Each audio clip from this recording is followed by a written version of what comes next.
welcome back to Old Tom and his big red chair. I'm Old Tom and this is my big red comfy chair. Now, I've got some things on the table, but we talk about those after the show because I can't wait. I want to see the show. So right now, boys and girls, let's go. Let's not waste any more time. Let's go and see what's on Old Tom and his big red chair, and I'll be back soon.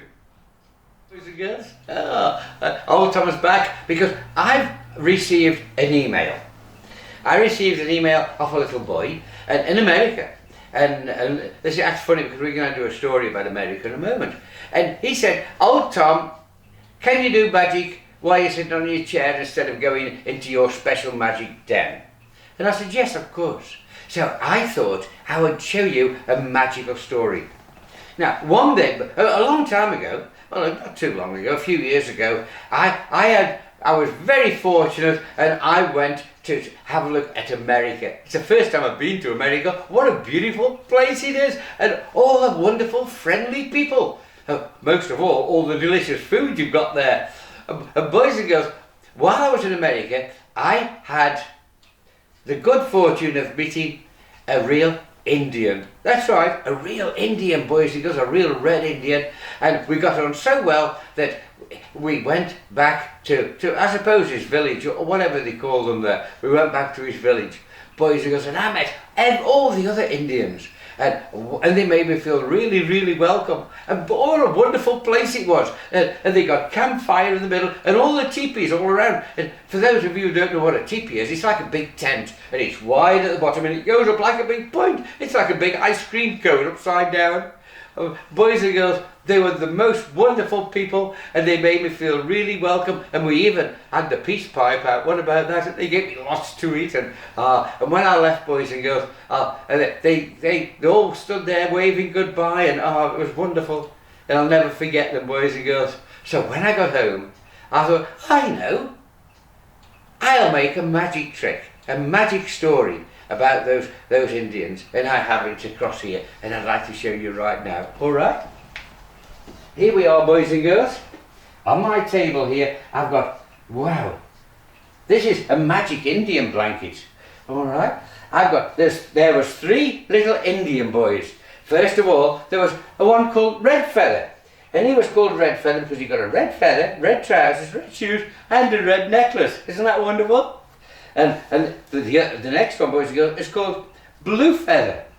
I know it looks like black, doesn't it, sometimes, but it's really dark blue. And they called him Blue Feather because he got a blue feather, blue trousers, blue shoes, and a blue necklace. That's right. And the last one, boys and girls, was called Yellow Feather.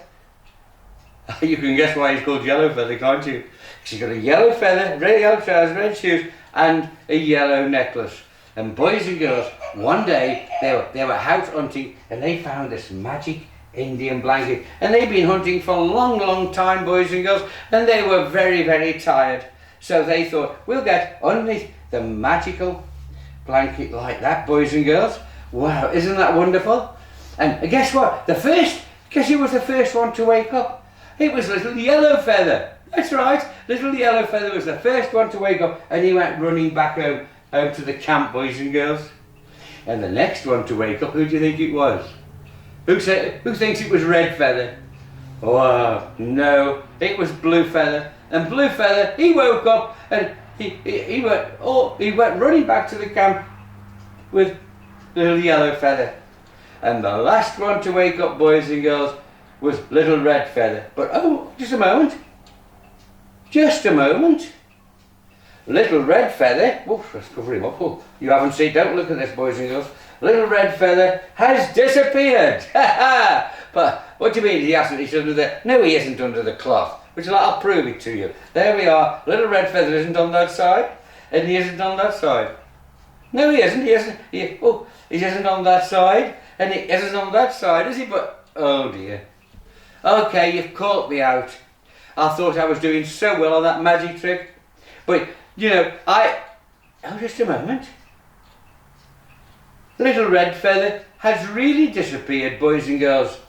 There's the sky and the clouds, the trees and the mountains, but little Red Feather has disappeared. I wonder where he could be. Can you guess? I know where he'll be. He'll be back in the teepee back home, sitting down and probably having a nice drink, boys and girls. Would you like to see it? Alright, I want you all to give a great big clap for Red Feather. Give him a big clap, isn't it? But, pardon? He's not there. Oh, wonder where he is.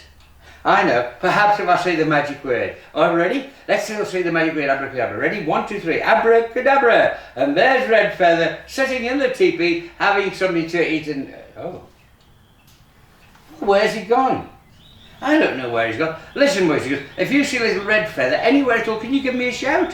Would you do that for me? If you see... Pardon? He's in the teepee. Oh, let me have a look. We've got to be quick here. Oh... He's not in the teepee, you shouted. Look, if you see little Red Feather, I want you to shout as loud as you can. Can you do that for me? Pardon, what are you shouting for? Little Red Feather's in the teepee? No, he isn't. Ah, boys and girls, you get it all wrong. Now if you see little... Oh. There's little Red Feather. He wasn't in the teepee all the time. He was just playing tricks on us, boys and girls. Wow, let's give him a big clap, shall we? And that's the magical story of Little Red Feather and the Indians. Did you like that, boys and girls? Isn't that wonderful? The magical story of Little Red. We'll put that on there. Well, I hope you've enjoyed that magic trick, boys and girls. Old Tom really enjoyed doing it. I made that one specially. Boys and girls, let's carry on with the show. I'll see you later. Bye-bye. Well, that was a lot of fun, wasn't it, boys and girls? Now, I had an email of a little boy. I'm not saying where he lives in America. I'm not going to give his name or tell you where he lives. Of course, I don't do those things, do I? And he went out for a walk with Mummy and Daddy, and he got burnt with the sun, boys and girls. Now, before you go out, let me give you some little tips. First of all, you want some sunscreen. Now, you put sunscreen on all your skin that the sun can see. That's right, so you can see your face, you can see your hands. If you're not wearing a long jacket or a long shirt, you can see your arms as well. So all the skin that the sun can see can burn. So make sure you put sunscreen on it. And also, boys and girls, when you go out, make sure you wear a hat. Wow, I found this hat. Well, I think someone left it here. I think it was Mr. Bob who left it here. So make sure you put a hat on because that'll stop the sun burning your head. And because it's so wide, it'll keep the sun off your face too. So when you go out in the sun, boys and girls, make sure that on all the skin that the sun can see, you put sunscreen and also wear a hat, and that way you won't get burned. Well, boys and girls, I hope you enjoyed the show, because I really enjoyed it, and I can't wait till next time. So make sure you tune in next time to Old Tom and his big red chair. Remember, I'm Old Tom. This is my big red comfy chair. See you next time, boys and girls. Bye-bye, bye-bye, everyone. Bye-bye.